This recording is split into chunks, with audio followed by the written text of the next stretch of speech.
Selamat datang, Mystikus Channel.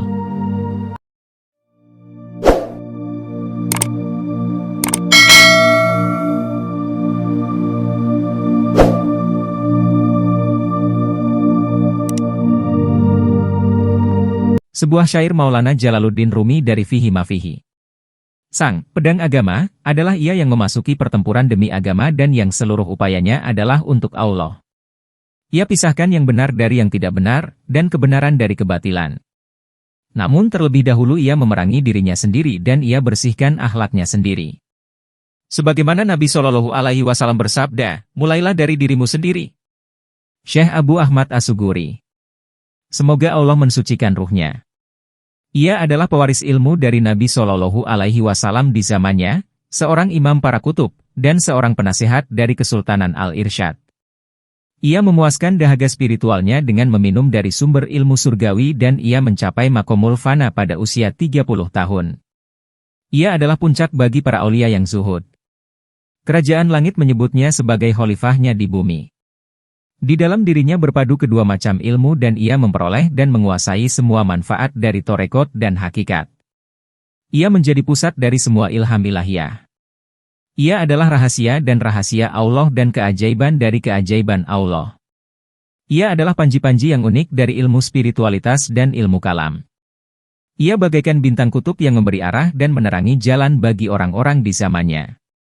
Ia membangkitkan kalbu-kalbu yang mati dan ia mengenakan jubah dari wali-wali besar. Ia tidak meninggalkan satu atom pun di dunia ini tanpa mendapat dukungan dari kekuatan spiritualnya. Ia dilahirkan di Sugur, sebuah desa di Dagestan pada hari Rabu, tanggal 3 Rajab 1207 Hijriah, 1789 Masehi. Ia berdiri di singgasana kutub selama 40 tahun. Ketenarannya tersebar kemana-mana. Ia melatih murid-muridnya dan mengangkat mereka melalui kekuatan spiritualnya. Jika seseorang muncul di dalam hadiratnya, bahkan selama 1 jam, ia akan diangkat ke makom pendengaran dan makom penglihatan. Ia berkata, aku tidak bergantung pada upaya murid, tetapi aku bergantung kepada cahaya yang Allah berikan kepadaku untuk murid itu. Aku mengangkatnya melalui cahaya itu, karena aku tahu bahwa tidak mungkin bagi seseorang mencapai makom tak terhijab hanya dengan upayanya saja. Itulah makna dari doa Nabi Shallallahu Alaihi Wasallam, ya Allah, janganlah engkau tinggalkan aku pada egoku walau hanya sekejap mata. Berikut ini adalah di antara perkataannya. Allah telah menyediakan rezeki bagi setiap hambanya. Barang siapa yang tidak mengetahui pengetahuan mengenai rezeki harian yang telah Allah berikan kepadanya, ia akan dianggap bodoh di dalam torekot kita. Orang-orang yang mencapai hakikat dari torekot ini sangat jarang. Dengan kekuatan dari hakikat itu, seseorang dapat menjangkau seluruh wali di dunia ini, dan dengan kekuatan ilahiyah yang diberikan ketika kalian mencapai hakikat dari torekot ini, kalian dapat menjangkau seluruh malaikat, satu persatu. Cahaya spiritual yang Allah berikan kepadamu dalam perjalananmu di torekot ini adalah mercusuar yang menerangi jalan menuju hadirat ilahiyahnya tanpa takut. Di dalam torekot ini, memuliakan selain Allah adalah suatu kekufuran. Abu Ahmad As-Suguri menghabiskan sepanjang hidupnya dalam keadaan kholwat. Ia menyukai kholwat, ia senang mengasingkan diri dari orang-orang.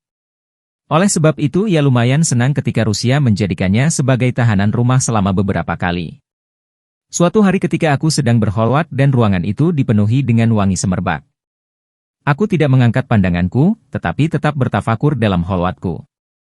Lalu sebuah pedang spiritual yang bersinar dengan cahaya yang lebih terang daripada matahari turun ke arah kepalaku. Aku bertanya-tanya apakah yang kurasakan turun melalui kepalaku.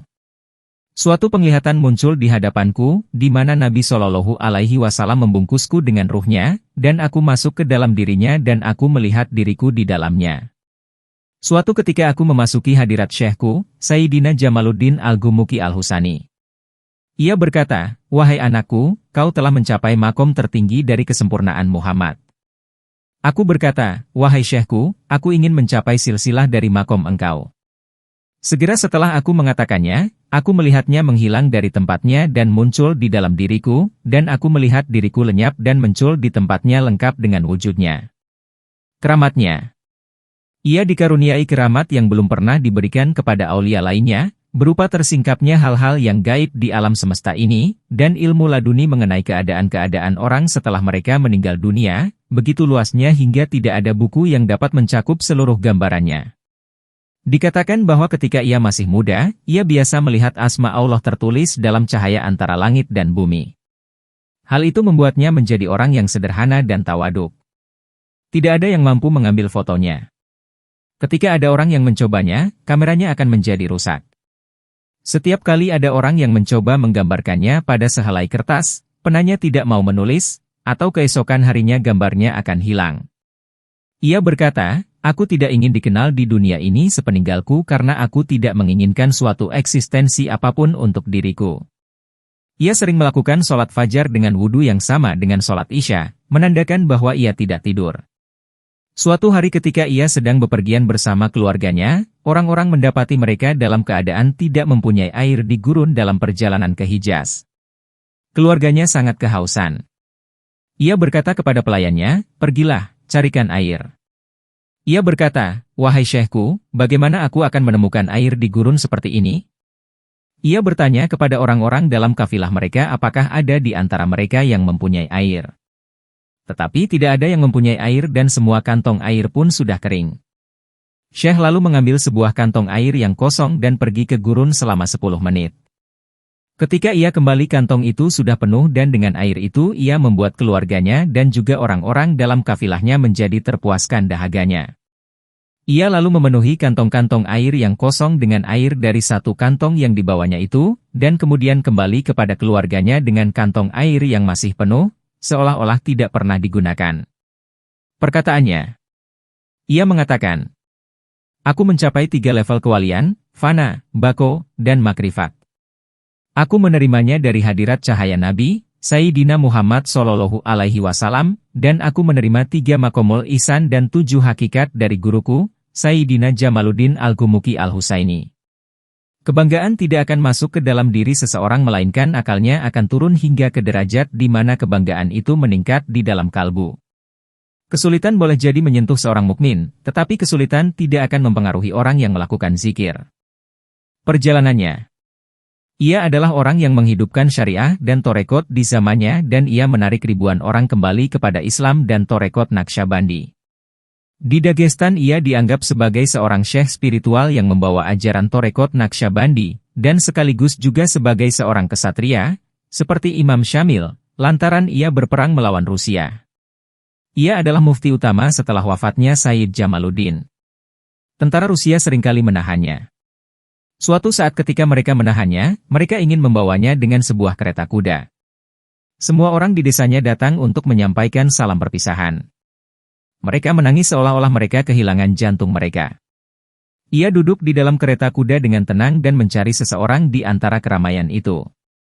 Kusir kereta memecut kuda-kudanya agar mereka berjalan, tetapi mereka tidak mau bergerak.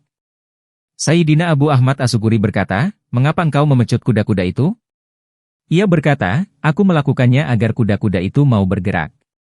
Syekh berkata, mereka tidak akan bergerak sampai aku memerintahkan mereka untuk bergerak. Mereka berada di bawah perintahku. Dan aku sedang menunggu seseorang. Mereka duduk seperti itu selama beberapa jam, sampai akhirnya ada seseorang yang datang dengan berlari di antara kerumunan orang. Ia adalah seorang tentara Rusia. Sayyidina Abu Ahmad bertanya kepadanya, bukankah engkau putra temanku Ahmad? Mengapa kau bergabung dengan tentara Rusia? Kau adalah seorang Dagestani. Kau tidak boleh bergabung bersama tentara sementara mereka membunuh orang-orang Muslim. Lalu ia berkata kepadanya, kau harus meninggalkan mereka dan mendengarkan kami. Orang itu berkata, ya, wahai syekhku, aku akan mendengarmu. Syekh berkata, tentu saja kau akan mendengarkan kami, karena bahkan binatang-binatang liar di hutan pun mendengarkan kami ketika kami pergi ke sana untuk berzikir. Bahkan kuda-kuda ini mendengarkan kami dan mereka tidak akan bergerak kecuali atas perintah kami. Ayahmu adalah seorang syekh besar dan aku katakan bahwa engkau harus meninggalkan mereka. Kau akan menjadi seorang wali. Wahai anakku, jangan tinggalkan orang-orang dengan ilmu eksoterik dan jangan tinggalkan orang-orang dengan ilmu esoterik tersembunyi. Lihatlah makam itu, dan jangan lupa bahwa pada suatu hari kau dan aku akan dimakamkan di sana. Dengan segera pemuda itu melepaskan seragamnya dan mengambil bayat dari Syekh. Tentara Rusia juga menjadikannya tawanan. Kemudian Sayyidina Abu Ahmad As-Suguri berkata, "Sekarang kau mempunyai izin untuk berjalan," dan kuda-kuda itu mulai berjalan. Allah dan Nabi Shallallahu Alaihi Wasallam mencintainya atas keikhlasan dan kesetiaannya. Syekhnya ridho dengannya, dan penduduk desa menghargainya. Setiap kali ia dibebaskan dari penjara, rumahnya akan dipenuhi tamu-tamu dan berbagai sajian. Mereka bertanya kepadanya, "Kau tidak bekerja, Rusia memerangimu dan kau berjuang melawannya, bagaimana rumahmu selalu penuh dengan berbagai rezeki?" Ia berkata, "Setiap orang yang berjuang di jalan Allah, Allah akan memberi rezeki untuknya." Dan itu adalah apa yang dikatakan oleh Allah di dalam Quran. Setiap kali Zakaria masuk untuk menemui Maryam di mihrab, ia mendapati makanan di sisinya. Quran Surat Ali Imran ayat 37. Wafatnya. Sayyidina Abu Ahmad As-Suguri wafat di Sugur pada tanggal 17 Rabiul Awal tahun 1299 Hijriah, 1882 Masehi. Dalam usia 93 tahun. Bertahun-tahun setelah wafatnya, putrinya melihatnya di dalam mimpi. Ia berkata, "Wahai putriku, batu di makamku telah jatuh menimpa dadaku. Batu itu menekan dadaku dan membuatku sakit." Keesokan harinya putrinya pergi menemui para syekh di kota itu dan menceritakan mimpinya. Ia juga menceritakan mimpinya kepada setiap orang yang ditemuinya. Orang-orang percaya bahwa mimpi itu benar dan mereka segera membuka makamnya. Mereka mendapati bahwa batu yang menutupi jasadnya telah jatuh dan dinding makamnya telah runtuh di sekelilingnya. Mereka juga mendapati jasadnya masih utuh, bersih dan tidak berubah. Kain kafannya masih putih seolah-olah ia baru dimakamkan pada hari itu. Mereka memindahkan jasadnya, menggali ulang makamnya dan kemudian menempatkan jasadnya kembali. Setiap orang terheran-heran bagaimana ia muncul dalam mimpi putrinya dan mengatakan tentang situasi di makamnya. Yang lebih mengejutkan adalah kondisi jasadnya yang masih sempurna. Setelah melihat hal ini, mereka semua mengambil bayat melalui penerusnya, Sayyidina Abu Muhammad Al-Madani. Sayyidina Abu Ahmad As-Suguri mempunyai dua orang khalifah, yaitu Abu Muhammad Al-Madani dan Syekh Syarafuddin Ad-Dagestani. Rahasia dari silsilah emas Torekot Naqsyabandi diteruskan kepada khalifah pertamanya dan kemudian kepada khalifah keduanya. Jika Anda menyukai Mistikus Channel silahkan like, komen, share, subscribe, dan nyalakan tanda lonceng untuk mengikuti update terbaru. Terima kasih.